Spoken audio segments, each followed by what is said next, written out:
Those individuals allegedly included high-ranking supervisors in the business, personal assistants, security staff, and household staff. The indictment alleges that those individuals facilitated the freak-offs. They booked the hotel rooms and stocked them with the supplies, including drugs, baby oil, personal lubricant, extra linens, and lighting. When the hotel rooms got damaged, they helped clean it up. They arranged for victims and commercial sex workers to travel for the freak-offs, and they delivered large quantities of cash to Combs to pay for the commercial sex workers.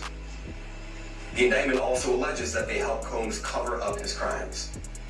During the March 2016 incident at the LA hotel that I mentioned earlier, a member of the hotel security staff intervened, and Combs attempted to bribe the staff member with a stack of cash to make sure that what happened was kept quiet. And as the indictment alleges, in late 2023, after public allegations were made about Combs' crimes, he and others pressured witnesses and victims to stay silent, including by making phone calls to witnesses and victims and giving them a false narrative of what they had experienced. And as alleged, Combs used others to help conceal his abuse by monitoring and preventing victims from leaving a location in order to hide their injuries, or by locating and contacting a victim who had attempted to flee. As part of this investigation, in March of this year, special agents from HSI executed search warrants at Combs' residences in Miami and Los Angeles. They also executed a warrant for Combs' electronic devices. During those searches, agents seized evidence of the crimes charged in this indictment.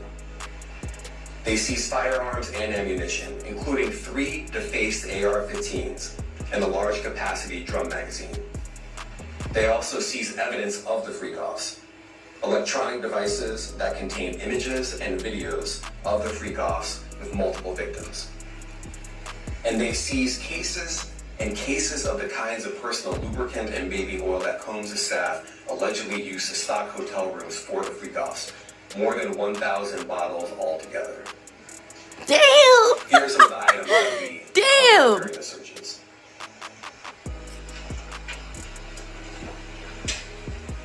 As you can see here, this is a drum magazine, large capacity, and it contains, I believe, 59 rounds.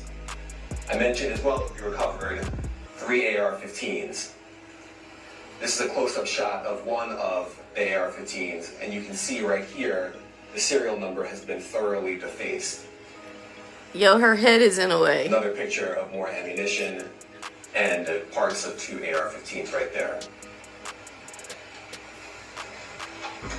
Damn, he now, done, son. About 2 things.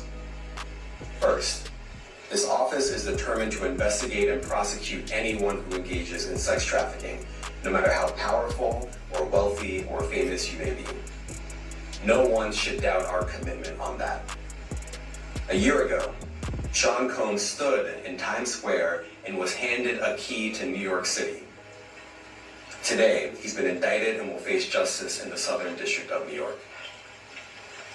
Second, we are not done. This investigation is ongoing. Damn. And I encourage anyone with information about this case to come forward and to do it quickly. Anyone with information can call 1-877-4-HSI-TIP. I want to express my deep appreciation for the victims and witnesses who have used their voices and helped bring this criminal conduct to light. We would not be here without them. I also want to thank the dedicated case agents on the HSI Trafficking in Person Squad in New York. They have been with us since day one and have worked tirelessly on this investigation. They will continue to be invaluable partners to us. I also want to thank the incredible agents and analysts from SDNY who have also provided tremendous assistance on this case. I'm deeply grateful for their continued work. And finally, I want to thank the outstanding career prosecutors. Yo, Jaguar Wright said it was gonna go down like this, Meredith son. Foster, Emily Johnson, Chrissy Yo, she Suave, said Jay-Z Madison next. Spicer, and Missy Steiner. And their Yo, this supervisors, hurtful. Jamie Backleiter and Jacqueline Kelly. On God, They are this is members of hurtful. the Civil Rights Unit To see in our them going criminal down division. like this. We created the Civil Rights Unit when I became U.S. Attorney. I'm deeply proud of their work. Hold up, on back this up. I and don't so need your many head in other the camera cases. too. I'll now take some questions. Eric Katursky, ABC. Thanks, man. Damien, thanks. The indictment describes aggressive, open, violent, hedonistic abuse that you say was recurrent and widely known. Why did it take law enforcement so long to intervene? How many women were victimized by Sean Combs, and how many others were involved? Well, our investigation is ongoing. We are committed to bringing justice to everyone who's been victimized by the defendant. I can't tell you why it took so long. I think the better focus is on the fact that we are here today. And we are committed to making sure that justice is done. Next question. Thank you. Julia Aisley, NBC.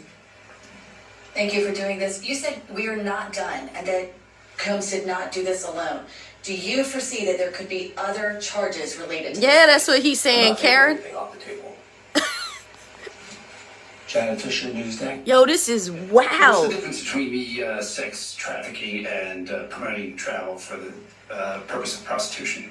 Well, there are different crimes with different elements. I don't think we should get into the nitty-gritty of the legal discussion right now, but the sex trafficking, we believe, they're all serious offenses, but the sex trafficking conduct carries some significant penalties, and we are gratified that we were able to bring that charge. One more coercive than the other?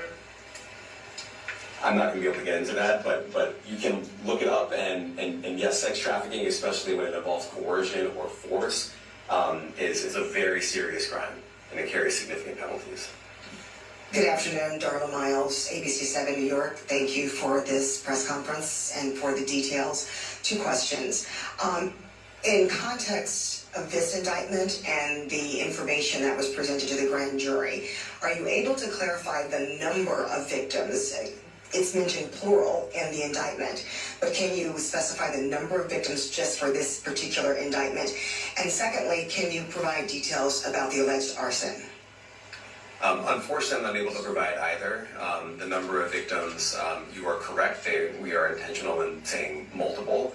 The details of the arson incident are limited to what we have in the indictment and also the detention letter that we filed, which contains more details than the indictment does at various points. But we don't have anything more beyond that. Next question. Lynn Chen, CNN. Yo, Puffy is done. Are any of his accomplices or associates